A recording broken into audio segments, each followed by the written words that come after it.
was on. Been on this ship 3 times now. A year and a half ago, I gave a talk on a cruise to the Antarctic. Now I'm going up to the Arctic on the same ship. It's a converted Swedish ferry, rebuilt from the hull up, with an exercise room on the back and a sun deck here where you can look out to look at things that go past the boat. To give you an example, the front of the boat. This picture was taken in 2009. That's my deceased wife standing there in front of the Explorer. What time of year was that? We went in late May, so late May, early June. This is sort of the spring in the Arctic. Here's a map of the voyage. Basically, it's starting in Bergen, with the second largest city from Oslo in Norway. We worked our way through some fjords and some islands to a city called Tromsø, and then went across the Barents Sea, stopped at a place called Bear Island, and then went to the major island on the Svalbard route, Spitsbergen. And we visited some places on Spitsbergen. Actually, we did more than the red line here. We went over the top and down the strait for a while.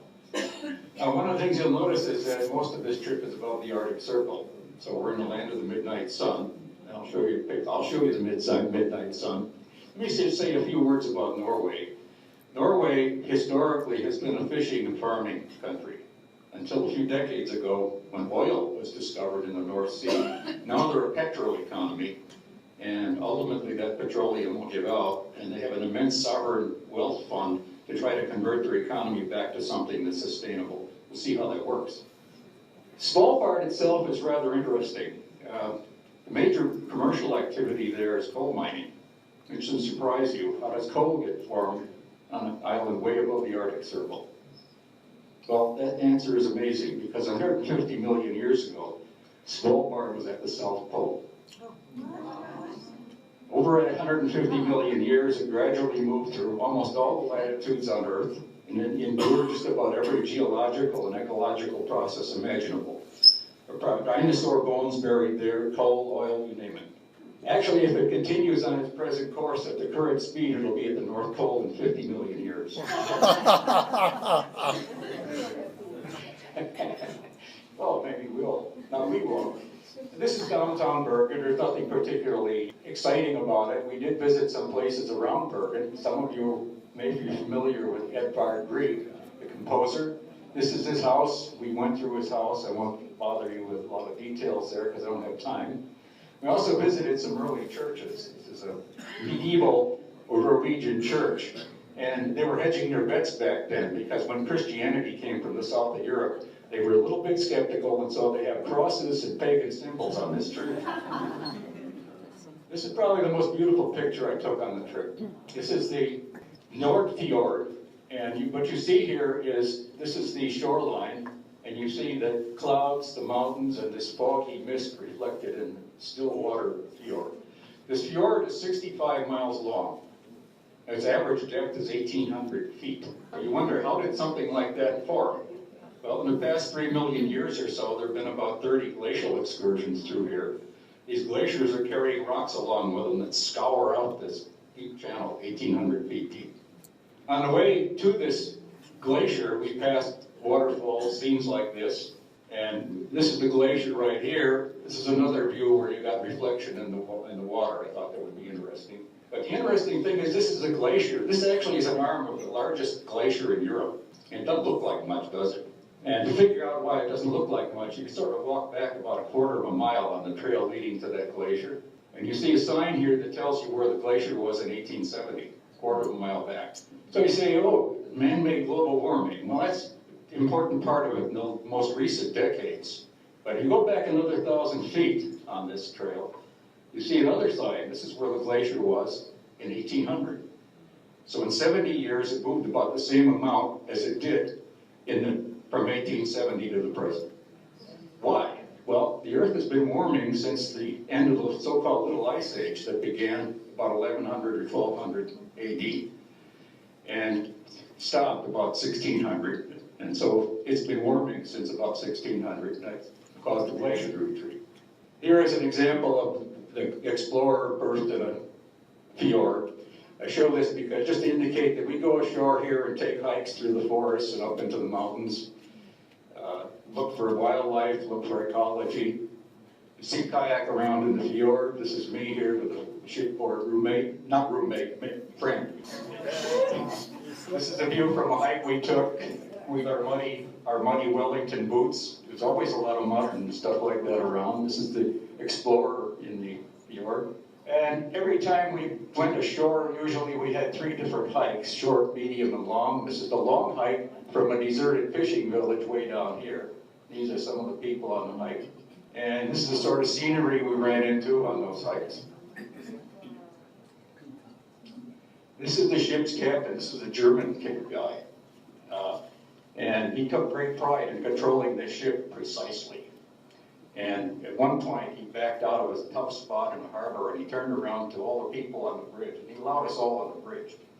And he said, "This is why captains are all men. Please back up without hitting anything."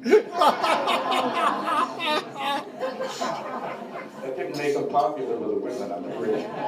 One thing he did do was to bring the ship so close to shore that this woman here picked up a sprig from a tree. One of the islands we visited on the way up the Norwegian coast was Vega Island. It's the home of the eider duck, and it's down. Probably familiar with eider down. This woman's demonstrating how to process it, and I'll give you an example here of the male eider duck. The only thing we found swimming around was a male. The females don't look anywhere near as pretty. They're sort of brown. But basically, the Norwegians on that island build nests for the eider duck. The female comes and sits in it and pulls feathers out of her breast, lays eggs on them. When they hatch, they all leave, and the Norwegians grab the down. That's where it comes from. Now, another island we visited has major cod fishing industry, and they produce enough codfish that they can't peddle it all fresh. And so what they do with it is hang it in immense drying racks. I mean, this whole town on this island was full of these drying racks, many, many acres of them. And this is a good source of protein for countries, for example, like those in Africa, where they're hard up for protein. They ship a lot of the stuff there. And basically, it's sort of like salt pork or beef jerky. But if you put it in water for about 10 days, it reconstitutes and you have something that's reasonable fish. Now it's interesting that in northern fjord region, there is an indigenous group that's like our Eskimos called the Sami. And they're very industrious people. Here is a portable sawmill they put on one of the fjords and building summer houses for themselves like this. The interesting thing about them also is that they were persecuted by the Norwegians early in the 20th century. And a lot of them left, and a lot of them came here. And I found out, looking on the internet, there are almost as many Sami immigrants and their descendants in the northern states and Alaska here in the United States as there are left in Norway. And actually, many of them were brought here early in the 20th century to teach our Inuit population in Alaska how to manage reindeer herds, because that's one of the main things the Sami did. This is the island we visited called Likeness, and it had a bunch of rocks like this exposed to the atmosphere, and there are ancient carvings on them. This is some kind of a duck or swan. There were lots of animals depicted, but the interesting thing to me was that after 9,000 years, this rock art survived. How big is that picture? That's about, I'd say, about 5 feet high. Okay, we ended up in Norway in a city called Tromsø. Here you see the explorer docked in Tromsø. It's a city of 90,000, and its attractions we visited were an Arctic cathedral, a polar museum, which was extremely interesting, and a museum of the Sami culture. Tromsø has been the gateway to the Arctic for explorers like Amundsen, who went to the North Pole, and it was the gateway for us to the Arctic also. Here is the Arctic Cathedral in Tromsø. I don't know what it's supposed to depict. It looks like some ice house, I guess. And in it is a second coming window. Unfortunately, a chandelier got in the way of Christ's face. Couldn't get a picture of Christ's face. Okay, so here we are leaving Tromsø and crossing the Barents Sea to Svalbard, and this is another one of the spectacular pictures that I managed to take on this trip. A rainbow from horizon to horizon. Now, I'll give you an idea of what sort of things you do in the zodiac.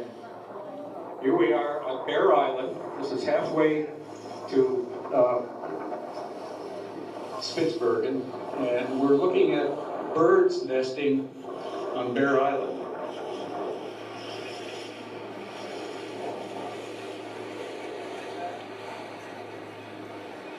You can see here it wasn't particularly long. But this place was just simply full of birds all over the place. One of the interesting things about getting on and off a boat like that is that it's not always easy. Now the Barents Sea was very, very mild here, but on that trip to the South Atlantic that we did in 2009, the Zodiac was moving up and down 5 or 6 feet in swells. And you want to get back on the ship or get into the Zodiac, you have to time your leap into the Zodiac when it's coming up. So that's real adventure. Well, I'm not going to show you much of this. We see whales all the time, but it was a big thrill for a lot of the people on that ship. There it is, the midnight sun. Now we're well above the Arctic Circle. This is about 80 degrees north, 10 degrees from the North Pole, 600 miles or so from the North Pole. The sun sits here at midnight, and it rises in the sky toward noon, and it comes back to here at midnight. It never goes away. Of course, in winter, it never comes. And we got a lot of comments from people who live on Svalbard about what they do in the winter, and it's not fun. Okay, we break ice in search of polar bears up near Spitsbergen. This is looking back at the ship. This is about 2 feet of pack ice, as it's called. And we're on our way to see some bears, and sure enough, we saw some bears. There's a mother and a cub. Actually, we're 2 cubs. The one back here, I couldn't get in the picture. We actually had 4 bear encounters on this trip. And the next one was the most interesting. Our crew at midnight one night sighted some birds flying around on an ice floe, and they knew that those birds, which are called ivory gulls, followed polar bears around, looking for the food the polar bears get. So this polar bear was on that ice floe. We woke up at midnight, and here I'm taking pictures of this bear, and here he has this ship 550 feet long and way out of the water with the bow 100 feet away from him. He's looking at us, and he decides that he's the master of all these surveys, and he gives up. What's he doing there? Well, we'll see in the next slide that this guy has killed himself a ringed seal, eaten some of it and buried it to keep it from the birds, and now he's going to dig it up.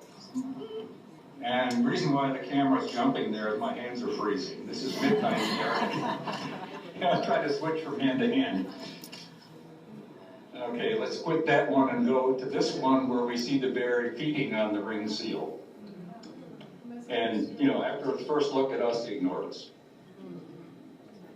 You want to see what it's eating? We didn't get a picture of one in the water. Here's a ringed seal in the museum in Longyearbyen on Spitsbergen, which we stopped at after we finished the cruise. We took hikes like this. You notice this guy right here is carrying a rifle. Every time you go on a hike on shore up there, you've got a guy in the front of the line with a rifle, and in the back of the line with a rifle, and we're told not to get more than 10 feet apart because of polar bears. This guy, his name was Carl Killander, and that Killander is a good name for him. He told me a story that amazed me because it relates to a picture that I took in 2009 on the island of South Georgia in the South Atlantic. I jumped ashore from the same ship of the Zodiac and took this picture on South Georgia. It has king penguins, fur seals, elephant seals, and a herd of reindeer.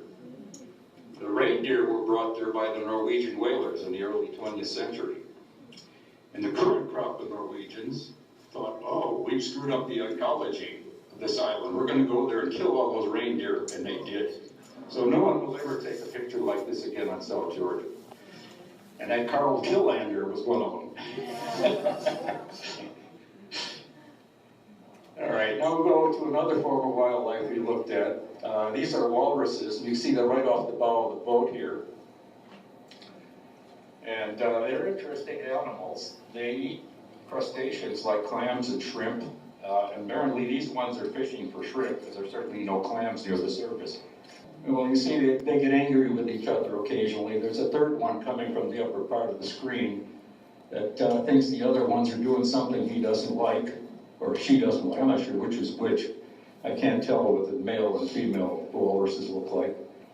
Those tusks that they have on them have a dual purpose. They're used for digging clams on the pit bottom. They also help them get up on the ice, but they also fight with each other. Look at this guy. Does that mean the females also have? Yeah, they all look alike, or I could tell. What do walruses do when they're not fishing? Well, they're social animals and congregate. On this bit of land we were looking at, there were many groups like this. There must have been hundreds of walruses there. And you can see that they're not happy with each other all the time. They're not poking each other with those tusks. Very interesting animals. Now, the only predator that really matters for these is the orca. Sometimes polar bears will come after them, but my understanding is that the polar bear doesn't always win, because these tusks are pretty nasty weapons. This is just an example of cruising around Spitsbergen on the northern part of the coast in the Arctic. The scenery looks like not a particularly wonderful day. And again, my hands were freezing, so the cameras are bouncing around a little bit. And that wind noise you hear is because my camera doesn't shield it from the wind. Here we're going sea kayaking around glaciers. See the ship here and a bunch of sea kayaks. So they were interesting to inspect ice flows.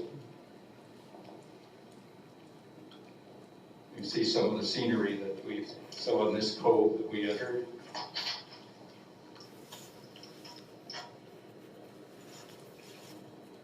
And this next one shows a glacier called Monaco Green, named that because the Prince of Monaco funded the expedition and found it. So again, here we are sea kayaking around the glacier. We've got to be careful not to get close to the glacier, because if this thing calves a big chunk off of it, big waves will occur and will swamp these sea kayaks without much effort. With all that ice in the water, it's got to be pretty close to freezing. Okay, so there's an example of using sea kayaks and tool around. We had some fun and games on these trips. I actually started this. We entered this, we were hiking along and had this steep hill, and I sort of glissaded down the hill. And everybody thought, hey, that looks like fun. So here you see somebody coming down the hill on their back.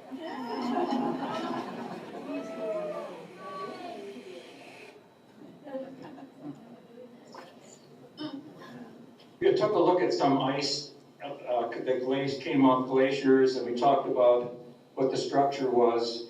The top is snow, then there's the pack ice, and then there are what are called brine channels, and brine flows out. Most of the ice that forms near freezing point actually rejects salt. It's fairly fresh, most of it. And these brine channels carry the brine away. It's very salty.